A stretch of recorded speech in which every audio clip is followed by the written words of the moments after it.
ஓம் ஸ்ரீராம் ஜெயராம் ஜெய் ஜெயராம். குருவாரம் குரு சிந்தனை.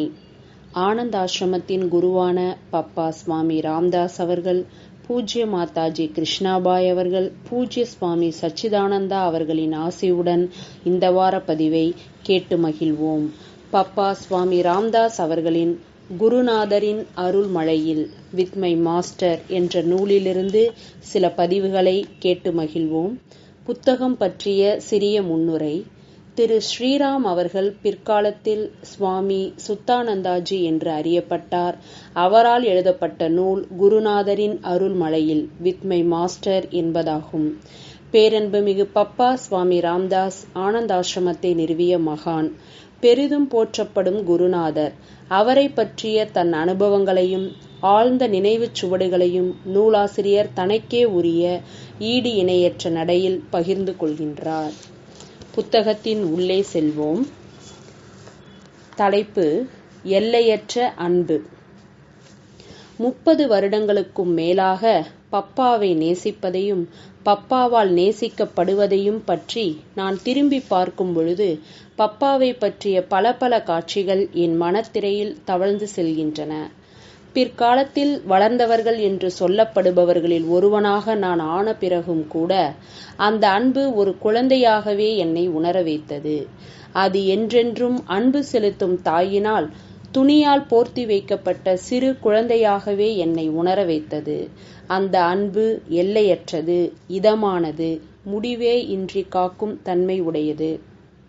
புன்னகை தவழ தன் பக்தர்களுடன் உரையாடும் பப்பா, எழுதும் தாள்களுடன் கூடிய சிறிய வெள்ளை அட்டையையும் பென்சிலையும் தன் கரங்களில் பிடித்தபடி தீவிரமாக வேலை செய்து கொண்டிருக்கும் பப்பா, அவர் உயிருடன் அமர்ந்திருப்பதைப் போல இப்பொழுது ஆசனத்தில் அலங்கரிக்கின்றதே, அந்த புகைப்படத்தில் இருக்கும் அதே நிலையில் பஜனை ஹாலில் பஜனை முடியும் வரை ஒரே போல மாறாமல் ஆசனத்தில் அமர்ந்திருக்கும் பப்பா, குழந்தைகளுடன் விளையாடியபடி அவர்கள் காதுகளில் கிசுகிசுத்து கொண்டு அவர்களது சிறிய தாடைகளை இதமாக தடவி கொடுக்கும் பப்பா, சுற்றுப்புறத்தில் நிகழும் அனைத்தையும் தன் கூர்ந்த கண்களால் கவனித்துக் கொண்டு நன்கு அறியப்பட்ட தன் கைத்தடியுடன் ஆசிரம மைதானத்தில் நடைபயிலும் பப்பா, ஏதாவது ஒரு மகானின் வாழ்க்கை அல்லது ஏதேனும் ஓர் ஆன்மீக நூலை மாதாஜிக்கும் மற்ற ஆசிரமவாசிகளுக்கும் படித்து காட்டிக் கொண்டிருக்கும் பப்பா,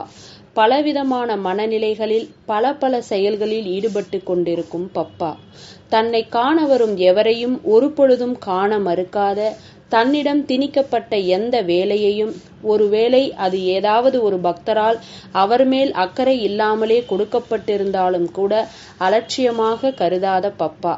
இவைதான் பப்பாவை பற்றிய என் நினைவை விட்டு நீங்காத சில நினைவுகள். இன்னும் பலவும் இருக்கின்றன.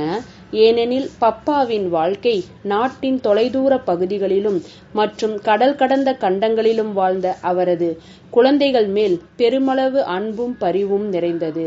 பப்பாவின் தொடர்பை பெரும் பாக்கியம் செய்த ஒவ்வொருவரும் தங்கள் அன்புமிக்க குருநாதரை பற்றி அவர்களுக்கு பிரியமான வடிவத்தை நினைவில் போற்றி பாதுகாத்து கொண்டே இருப்பர். ஆயினும் என் மனதில் மேலோங்கி நிற்கும் அவரது வடிவம் அவரது ராமனால் அவருக்காக தேர்ந்தெடுக்கப்பட்ட குரு வடிவம்தான்.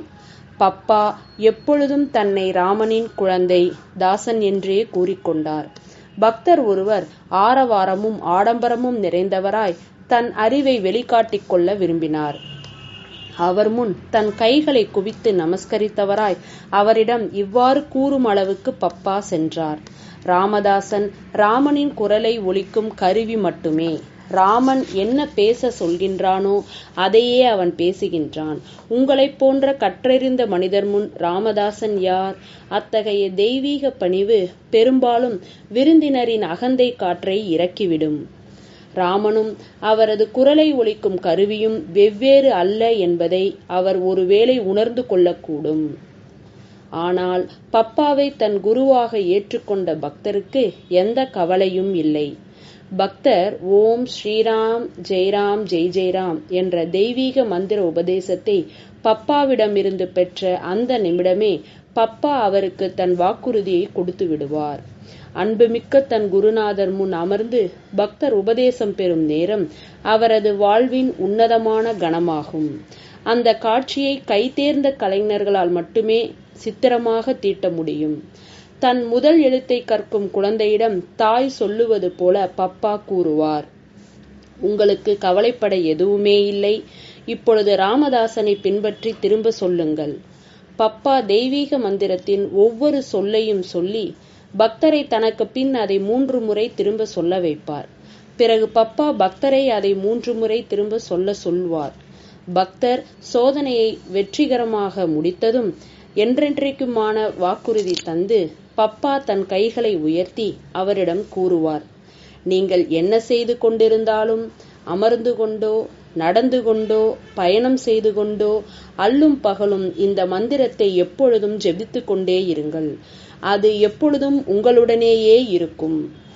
சுவாமிஜி, விதிமுறைகள் ஏதேனும் இருக்கின்றனவா என்று பக்தர் கேட்பார். எதுவுமே இல்லை என்று பப்பா உறுதி கூறுவார். இறைவனை சிந்திக்க உங்களுக்கு எந்த விதிமுறைகளும் தேவையில்லை. ராமம் நாமம்தான் அவரை தொடர்ந்து சிந்திக்கும் வழி.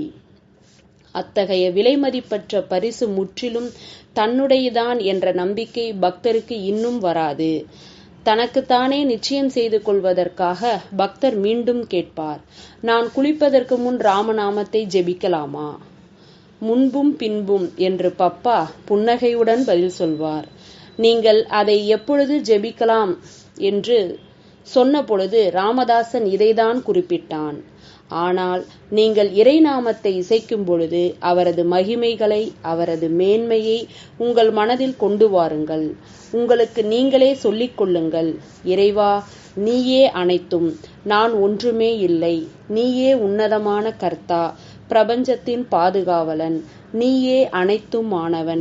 நீயே என் செயல்கள் அனைத்தும் வழி நடத்துகின்றாய். உன் திருவுளப்படி மட்டுமே நிகழும். உன் திருவுளம் இறைவா என்னுடையது அல்ல.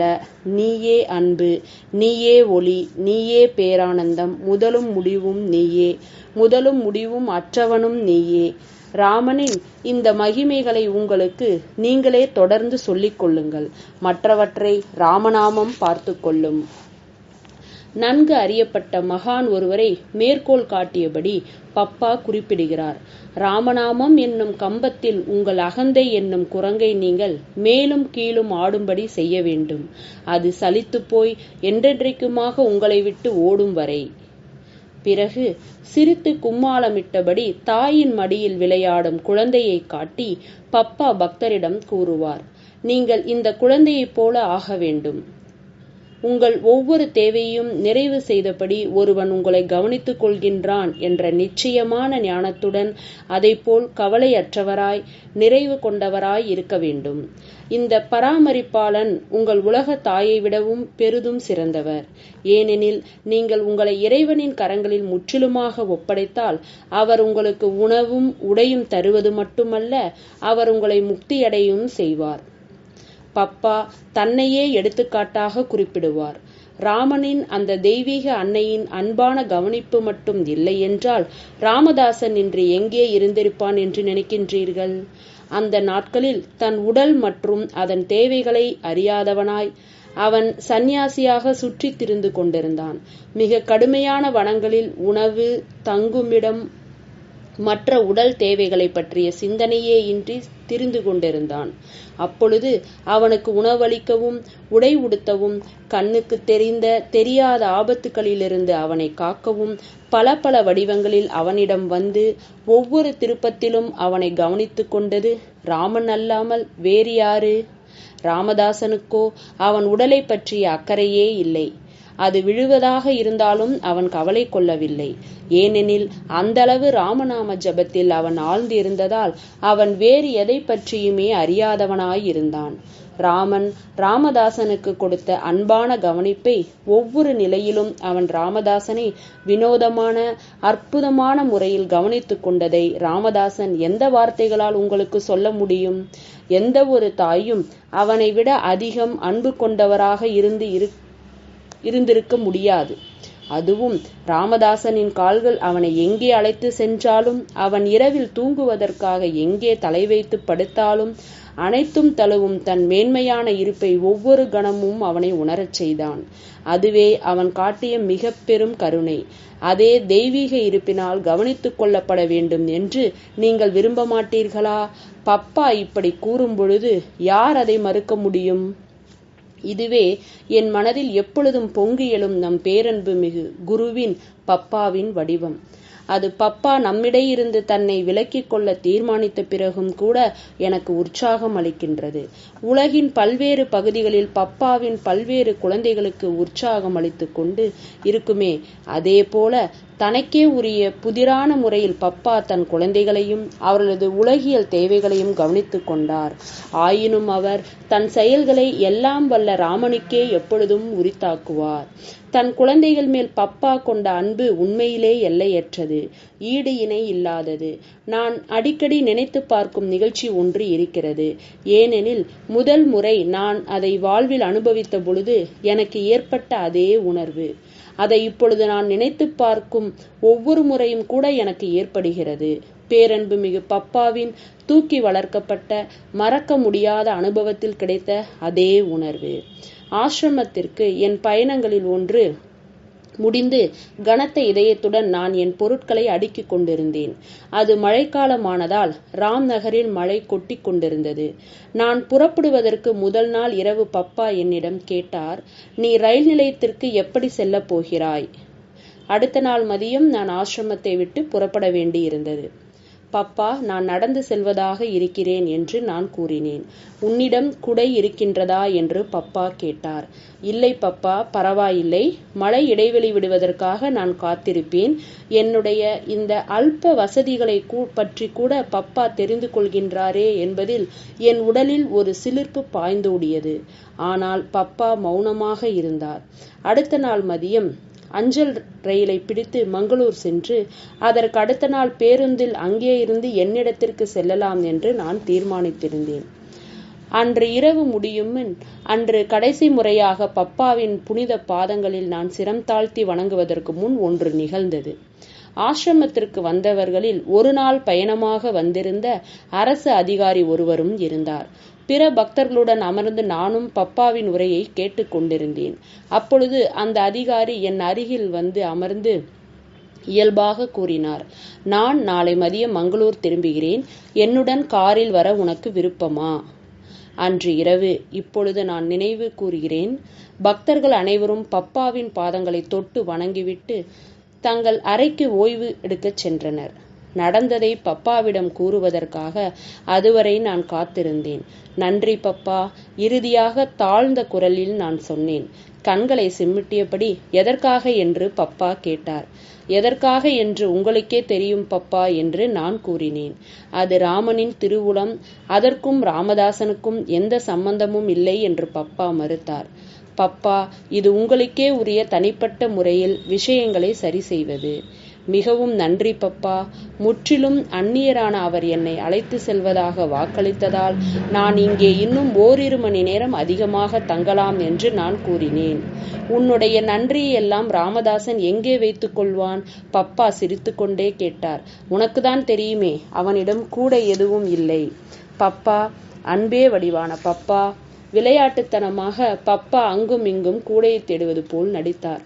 பப்பாவின் பிரிவு சொற்கள் காதுகளில் எதிரொலித்துக் கொண்டிருக்க நான் உறங்கச் சென்றேன். தன்மேல் நம்பிக்கை வைப்பவர்களில் இறைவன் எப்பொழுதும் பாதுகாக்கின்றான். என்னுடைய அந்த பயணத்தின் பொழுது பப்பாவின் அரிய அக்கறை எடுத்துக்காட்டும் மற்றொரு நிகழ்வும் நடந்தது. மதியத்தில் குட்டி தூக்கத்திற்கு முன் படுத்துக்கொண்டு பப்பா எங்களுடன் சற்று நேரம் பேசிக் கொண்டிருப்பார். அப்பொழுது மற்ற சில பக்தர்களுடன் சேர்ந்து பப்பாவின் உடலை பிடித்துவிடும் அல்லது விசிறிவிடும் பாக்கியம் எனக்கும் கிடைக்கும். நான் திரும்பி செல்லும் அன்று என் இந்த பாக்கியத்தை நான் குறைத்து கொள்ள வேண்டியதாயிற்று. ஏனெனில் ஆசிரமத்துக்கு வருகை புரிந்த சில விருந்தினர்கள் ஆசிரமத்தை சுற்றி பார்க்க வேண்டும் என்று விரும்பினர். வழிகாட்டியாக நான் தேர்வு செய்யப்பட்டேன். பப்பாவின் அருகில் இருப்பதை குறைத்து கொள்ள விருப்பமின்றி நான் பப்பாவின் அறையை விட்டு செல்ல கொஞ்சம் தயங்கினேன். அது இப்பொழுது நினைவுக்கு வருகின்றது.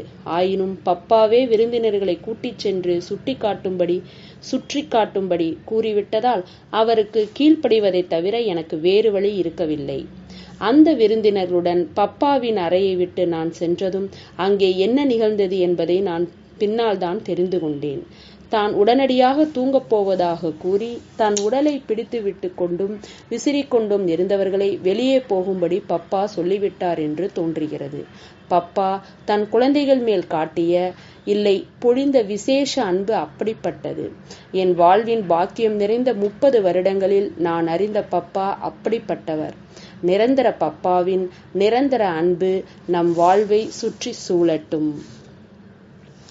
இக்கருத்துக்களை நம் அன்றாட வாழ்வில் கடைபிடிக்க பப்பாவின் அருளையும் பூஜ்ய மாதாஜியின் அருளையும் பூஜ்ய சுவாமி சச்சிதானந்தா அவர்களின் அருளையும் வேண்டி சத்குரு சிந்தனையை நிறைவு செய்வோம்.